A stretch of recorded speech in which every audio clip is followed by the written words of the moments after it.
देख रहे हैं इन डार्क राजकुमार के साथ। तो चलिए पढ़ते हैं आज की कहानी की ओर।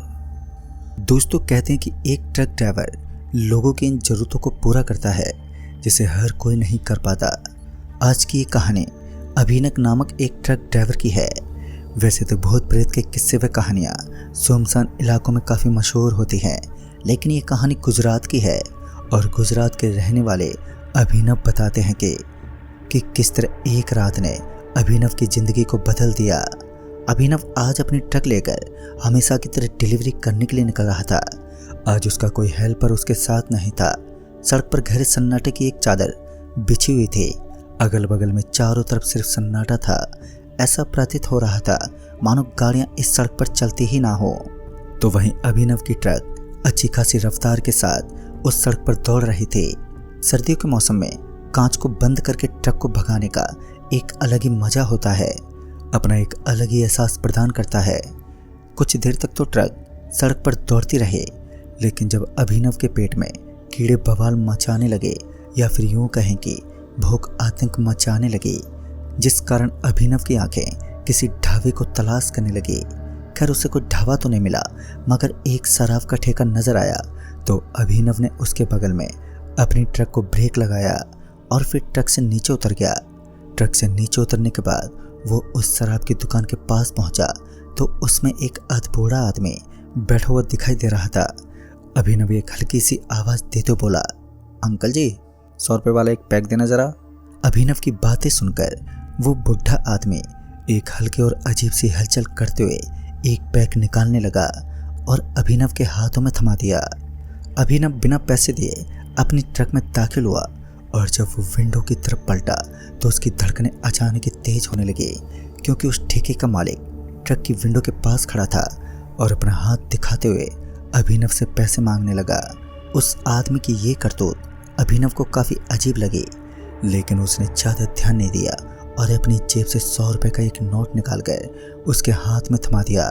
फिर उस ठेके का मालिक चुपचाप वहाँ से निकल गया और अपनी दुकान में बैठ गया। फिर अभिनव को याद आया कि उसने जो नोट उस दुकानदार के हाथ में थमाया था वो फटा हुआ था। अभिनव एक हल्की सी खुशी के साथ वहाँ से निकल दिया, लेकिन वो इस बात से अनजान था कि अभिनव की ये गंदी करतूत उसके ऊपर भारी पड़ सकती थी।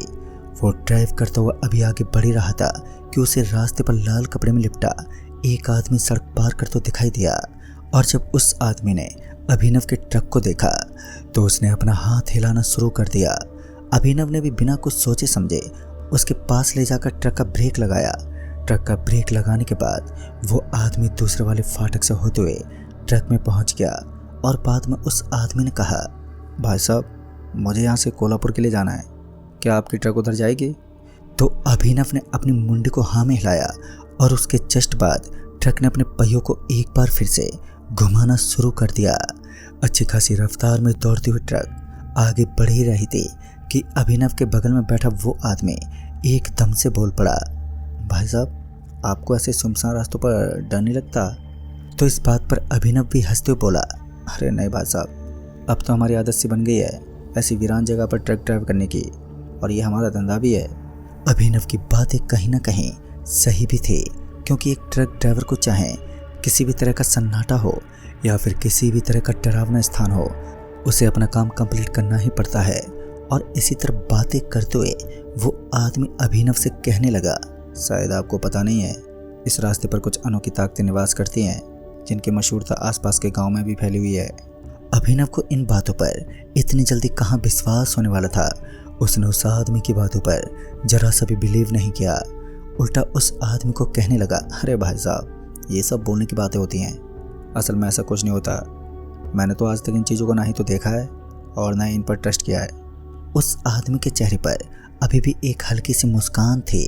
शायद वो आदमी कुछ तो ऐसा जानता था जिसके बारे में अभिनव को कोई खबर तक नहीं थी। अभिनव के बगल में बैठा हुआ वो आदमी कहने लगा कि इस सड़क पर तकरीबन 11 साल पहले एक छोटा और मासूम सा बच्चा अपने पापा के साथ सड़क क्रॉस कर रहा था, लेकिन फिर एक स्पीड से आने वाली गाड़ी ने उसके पापा को जोर से टक्कर मार दी और उसके पापा का एक्सीडेंट हो गया। लेकिन सच ये नहीं है कि उसके पापा का एक्सीडेंट हुआ था, बल्कि सच ये है कि उसके पापा को किसी ने जानबूझकर मौत के घाट उतारा था। अभिनव समझ ही नहीं पा रहा था कि ये आदमी कहना क्या चाहता है, और उस शख्स का एक्सीडेंट हुआ था या फिर उसका मर्डर, और उसके बच्चे का क्या हुआ। फिर उस आदमी ने शुरुआत से बताया कि हमारे गांव में एक व्यक्ति रहता था जो इंजीनियर था। उसने अपनी ज़िंदगी में काफ़ी सारे ऐसे मुकाम हासिल किए थे जहां तक पहुंच पाना किसी भी नॉर्मल इंसान के लिए आसान नहीं होता। शायद यही एक बड़ी वजह थी कि उसके चाहने वालों की जगह उससे नफरत करने वालों की संख्या कुछ ज़्यादा ही बढ़ने लगी, और बाद में उसने कुछ गैंगस्टर के साथ हाथ मिलाना शुरू कर दिया तो उसकी दुश्मनी में बढ़ोतरी देखने को मिली। वो नहीं जानता था कि वो किस चीज़ में अपने कदम पटक रहा है, और बस कुछ लोगों का साथ देने की वजह से उस आदमी की ज़िंदगी अब खतरे में पड़ने लगी। और फिर वो जब एक दिन अपने बेटे के साथ सड़क पर टहल रहा था तो किसी बड़े दुश्मन ने उसे अपनी गाड़ी से टक्कर मार दी, और शाम का समय होने की वजह से उसके बेटे को नहीं तो उस गाड़ी की नंबर प्लेट दिख पाई और ना ही उसका कलर। लेकिन वो कार जब उस आदमी को कुचलते हुए निकली तो फिर वहाँ सभी तरफ से लोग इकट्ठा होने लगे, और उस आदमी को अस्पताल पहुँचाने से पूर्व ही उसकी मौत हो गई। अपने पिता की मौत के बाद उस बच्चे की हालत भी खराब रहने लगी, और बस कुछ ही दिनों बाद ही उसका बेटा दुख में पीड़ित होने की वजह से अपने प्राण गंवा बैठा। उसकी माँ को गुजरे भी सिर्फ 2 साल ही हुए थे, और अब उसने अपने पिता को खो दिया तो उसका दर्द वो सह नहीं पाया और मृत्यु के घाट उतर गया। लेकिन ये मृत्यु पूरे गांव के लिए एक खौफ साबित होने वाली थी, क्योंकि गांव के लोग ऐसे मंजर देखने वाले थे जिसके बाद वो शाम होने के पश्चात अपने घर से बाहर निकलने के लिए भी किसी की परमिशन मांगते।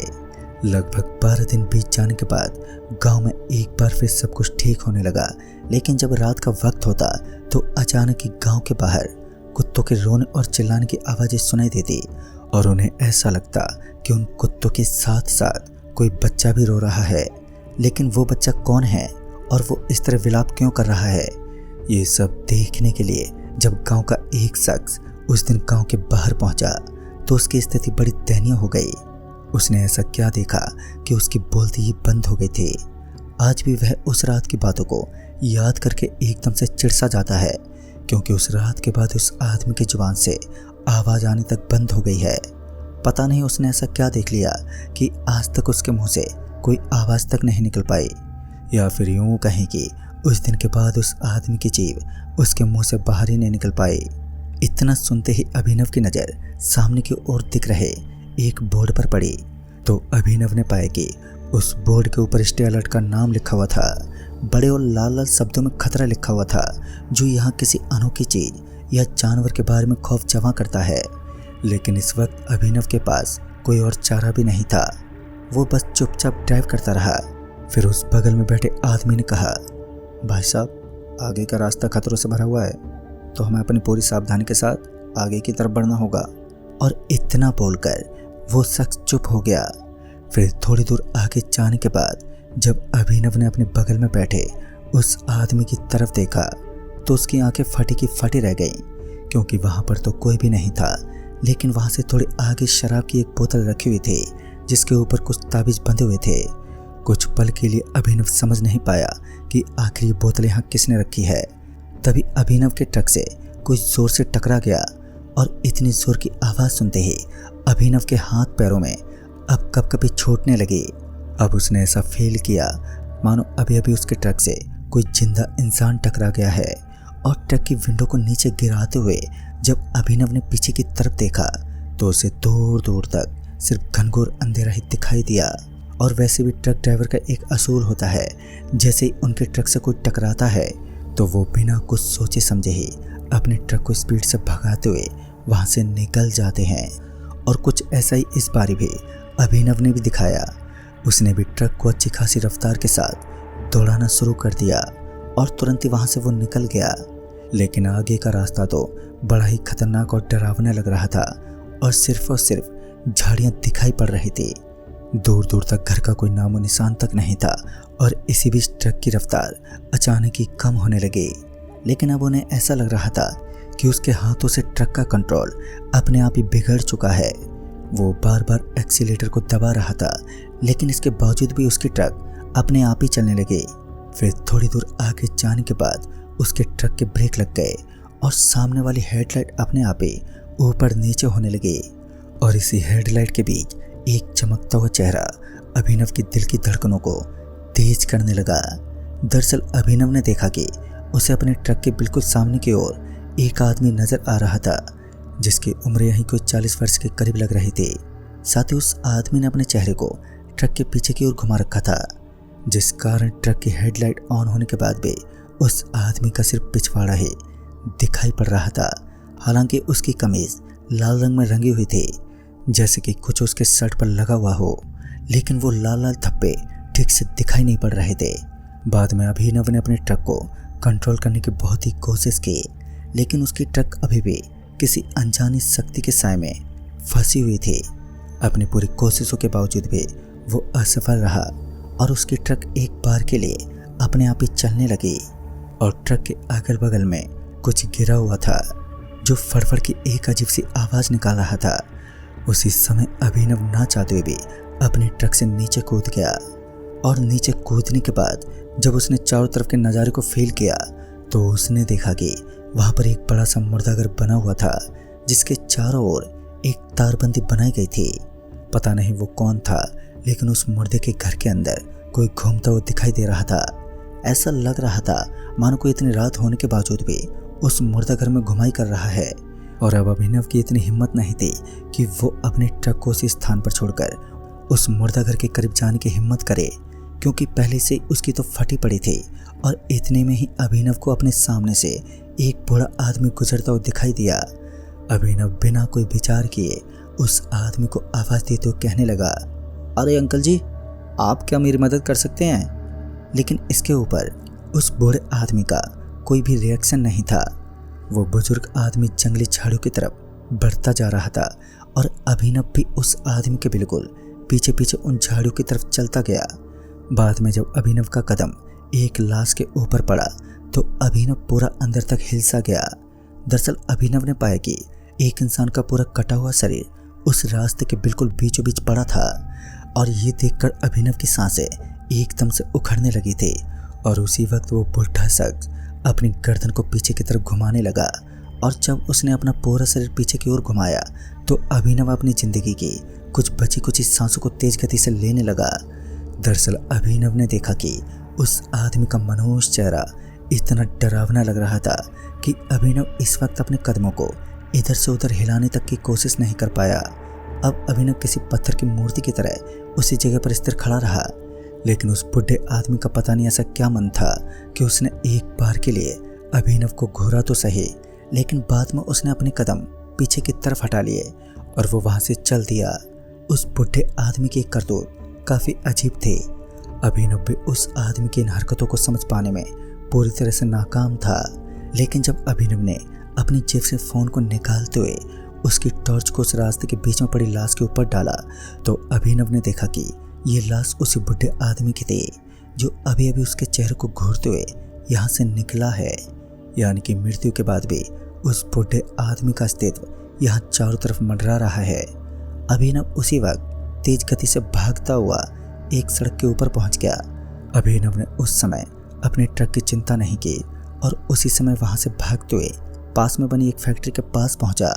और उस फैक्ट्री के पास पहुँचने के बाद उसने वहाँ के लोगों को अपने साथ हुए इस हादसे के बारे में बताया तो उन सभी ने बताया कि सरकार ने पहले ही इस बारे में सभी लोगों को सूचित किया है कि यहाँ का इलाका बिल्कुल भी ठीक नहीं है, लेकिन जो भी इस छोटी सी और डरावनी जगह में आने की हिम्मत करता है तो वो भूतों से सामना अवश्य करता है। लेकिन किस्मत का साथ था कि उस दिन अभिनव अपनी जान बचाकर निकल गया। दोस्तों, आज इस घटना को बीते काफ़ी साल हो चुके हैं, लेकिन डर तो आज भी इसी तरह अभिनव के मन में बना हुआ है। तो दोस्तों, इस कहानी में बस इतना ही। तब तक के लिए बाय एंड टेक केयर।